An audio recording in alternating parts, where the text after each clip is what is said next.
And this subject definitely did pick the wrong country. And we will rise together as a nation to show the world what we do here. And we are thankful that we have the Attorney General's brave leadership and President Trump's brave leadership and priorities to safeguard our communities. There is confirmation now that the subject had a relationship in Afghanistan with partner forces. We are fully investigating that aspect of his background as well, to include any known associates that are either overseas or here in the United States of America. That is what a broad-based international terrorism investigation looks like. This heinous act of terrorism here in our nation's capital. And as the judge said, we will ensure that our law enforcement partners are out there in full force to make sure the world can enjoy our nation's capital. We will not let this heinous act of violence prevent people from visiting our beautiful nation's capital.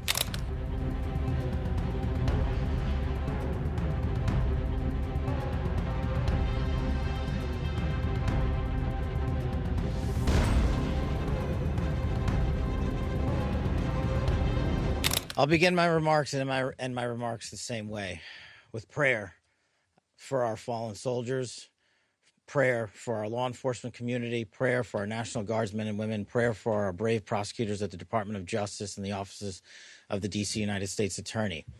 We must come together as a nation, especially on this Thanksgiving Day, and remember the sacrifices that so many are making around the world and around this country to secure our freedoms under President Trump's brilliant leadership and administration.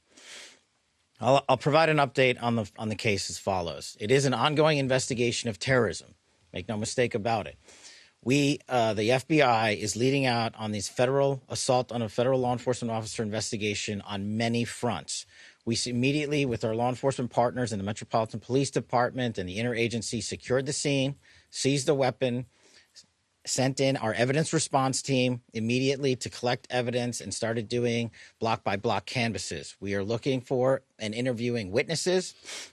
The firearm and other materials have been sent to our Quantico laboratory already yesterday for immediate analysis. That work is ongoing.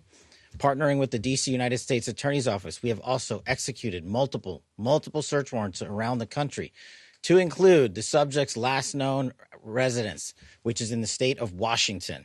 The search warrant was executed on that house last night or early this morning, and it is an ongoing process. All the individuals found in the house have been interviewed, and some interviews remain ongoing. We will not stop until we interview anyone and everyone associated with the subject, the house, and every piece of his life. There's also subject interviews, relations conducted in San Diego, pursuant to our ongoing investigation. So, as the judge noted, this is a coast-to-coast investigation being led right here in Washington, D.C., and this subject definitely did pick the wrong country. And we will rise together as a nation to show the world what we do here. And we are thankful that we have the Attorney General's brave leadership and President Trump's brave leadership and priorities to safeguard our communities. I also spoke to Director of the CIA, John Ratcliffe, last night, and Secretary of War, Pete Hegseth. There is confirmation now that the subject had a relationship in Afghanistan with partner forces. We are fully investigating that aspect of his background as well, to include any known associates that are either overseas or here in the United States of America. That is what a broad-based international terrorism investigation looks like. We will provide continuous details to the American public while at the same time not jeopardizing the ongoing prosecution to ultimately hold this perpetrator accountable in our courts of law. We will provide as much transparency as possible, but as you can see, the breadth and scope of this investigation will continue. We will continue to hit the streets and hit every town and every house and talk to every witness. The men and women of the FBI and the Metropolitan Police Department and the interagency, to include the Department of Homeland Security, DEA, and ATF, are working tirelessly on this Thanksgiving Day. And I know just by talking to the leaders behind me that instead of going on and being with their families, everyone rogered up and showed up to work today. And none of them want to go home. That's the resolve that we have together as a team to bring to you justice for this heinous act of terrorism here in our nation's capital. And as the judge said, we will ensure that our law enforcement partners are out there in full force to make sure the world can enjoy our nation's capital. We will not let this heinous act of violence prevent people from visiting our beautiful nation's capital. And we will also continue to highlight any evidence that we can publicly. And as the judge said, this individual is in this country for one reason and one reason alone, because of the disastrous withdrawal from the Biden administration and the failure to vet anyway, in any way, shape, or form, this individual and countless others. And this administration has taken the rightful step to stop any further allowance of people with this similar background into the country. And we're thankful for that. And as I said, this investigation remains ongoing. A question for Director Patel. Was the suspect granted asylum? And if so, when did that happen? Under which administration? And did authorities miss any signs, either in the asylum process or even back when he reportedly worked for the CIA? If you could talk about that.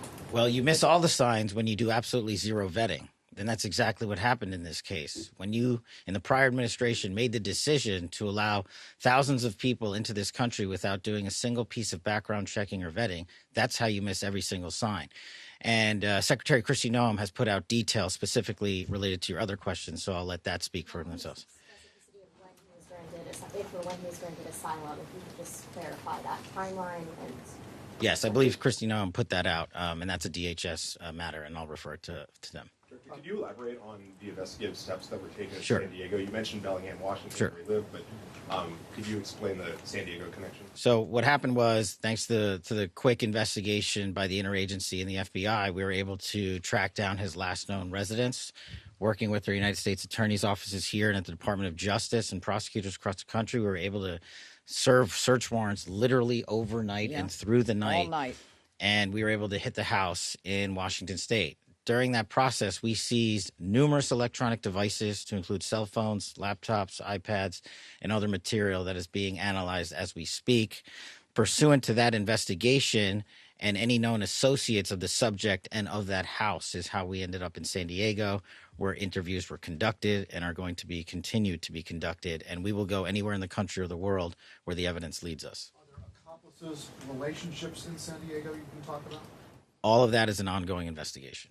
Can anyone give an update as far as Sarah and Andrew who were injured? You say critical condition. Can you give anything beyond that? Are they expected to make it? Is it touch and go? Can you tell us a little more about how they're doing? And the full spelling of their names, please. It is Sarah Beckstrom, Beckstrom, and Andrew Wolfe with an E, Wolfe. Okay, and Sarah Beckstrom. How do you spell Sarah? Oh, S with an H. Okay. Now, with respect to their medical condition, as I said, they are receiving the finest medical care. Their families are with them now. They are critical. I think you understand the meaning of that. It's not clear, how this is going to end up. But let me be perfectly clear about how it will end up in this office.